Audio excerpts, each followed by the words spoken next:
there are three types of communication. Number one, there are people who actually speak and then they think. A second type is of people who speak and never think. The third is people who actually first think and then they speak.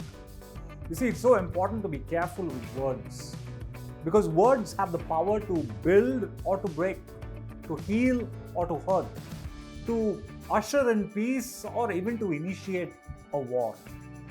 In the book of James in the Bible, from verses 3 to 10, the author, he really beautifully articulates the impact of an untamed tongue. He first of all brings a comparison between a horse, this massive animal, this powerful animal. But when you just put the bits in the mouth of a horse, well, it obeys its master. And the small bit controls the horse. Then he compares it to a large ship which is driven by the winds of the ocean.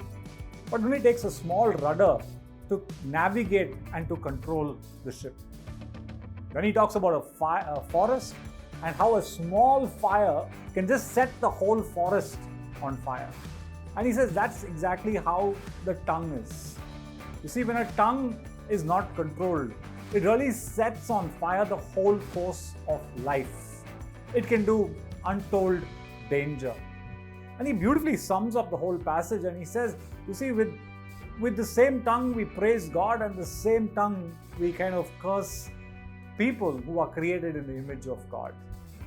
But the question then arises is, how do I control my tongue? How do I speak words which don't damage but speak words which are wise?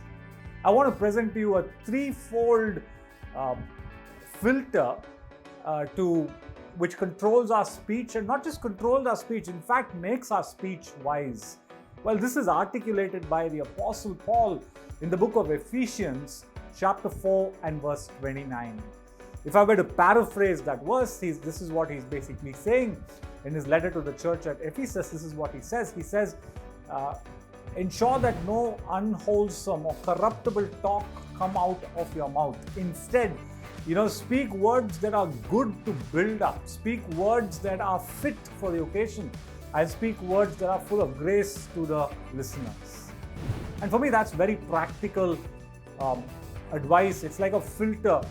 Every time we speak words, we should just take the time to actually think. Between the impulse to speak and actually speaking, if you just take the time and pause and allow the words that we intend to speak to go through this threefold filter. Let's just break it down briefly and look at what this filter is. Number one, words that build.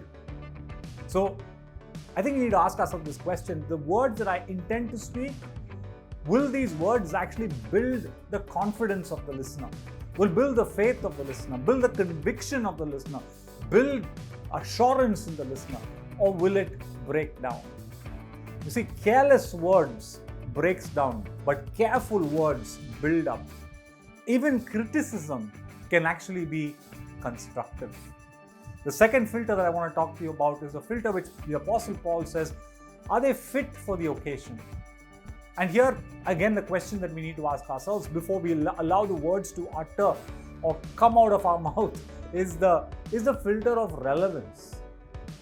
The words that I speak right now, are they relevant to the occasion or the situation that I find myself?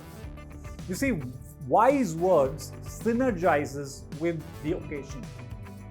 Have you ever gone into an occasion dressed in shorts when the occasion demanded that you go fully dressed in a suit?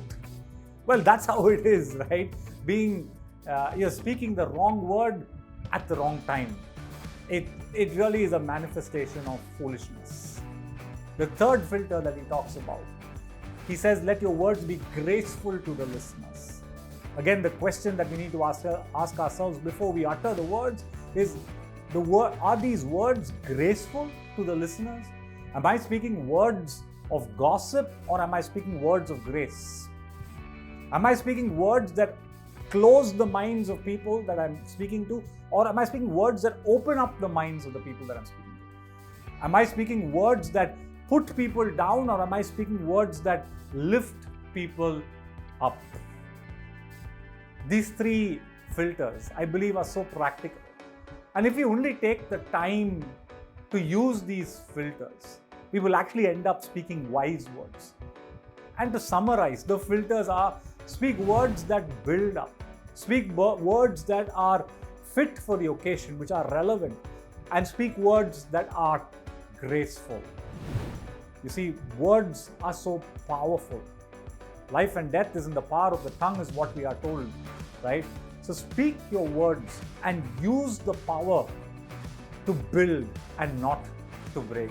To conclude, just one more reference to scripture where we are instructed practical advice: be quick to listen, slow to speak, and slow to anger. You see, the reason slow to speak comes there is that you and me should be using this filter that we just spoke about. Use the threefold filter of speech, and you'll end up being a wise speaker of words. This is the sure way to put an end to verbal dysentery. Thank you for watching Word in Brief. I would encourage you to subscribe to my YouTube channel. You'll find content on leadership. You'll also find content on faith. If you like this video, please do share it with those whom you believe it will be useful for.